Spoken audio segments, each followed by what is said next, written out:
കഴിഞ്ഞ ഉമ്മൻചാണ്ടി സർക്കാരിന്റെ കാലത്ത് 18 മാസം ക്ഷേമ പെൻഷൻ കുടിശ്ശിക വരുത്തിയ ആളുകളാണ്. നിങ്ങൾ പറഞ്ഞ് എങ്ങനെ വിശ്വസിക്കും? 2011, 2012 4 ഇരട്ടി വർദ്ധിച്ചു പെൻഷൻ ബാധ്യത. 2040 ആകുമ്പോൾ 8 ലക്ഷത്തിലധികം കോടി രൂപയാണ് നമ്മുടെ പെൻഷൻ ബാധ്യത വരാൻ പോകുന്നത്.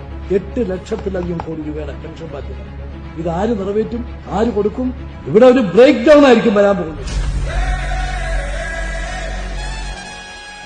18 മാസത്തെ കുടിശ്ശിക ഒന്നിച്ചു കൊടുത്തത് LDF സർക്കാർ. അതവിടെ നിന്നോ? അവിടെ ഉയർന്നു. ഇപ്പോ 1600 രൂപ. ഇതിവിടെയും നിൽക്കില്ല, അതുക്കും മേലെ. മുഖ്യമന്ത്രി എന്ന നിലയിൽ ഏറ്റവും സന്തോഷം നൽകിയ കാര്യം എന്താണ്? ഏറ്റവും സന്തോഷം നൽകിയ നടപടി ആദ്യത്തെ തന്നെയാണ്. കാരണം വന്ന ഉടനെ ആ ബാക്കിയുണ്ടായിരുന്ന പെൻഷൻ, ക്ഷേമ പെൻഷൻ കൊടുത്തു തീർത്തല്ലോ.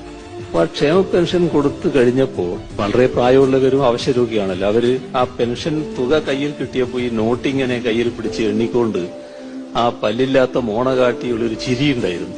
അത് നിങ്ങളെല്ലാവരും അത് ഫോട്ടോ പ്രസിദ്ധീകരിച്ചു.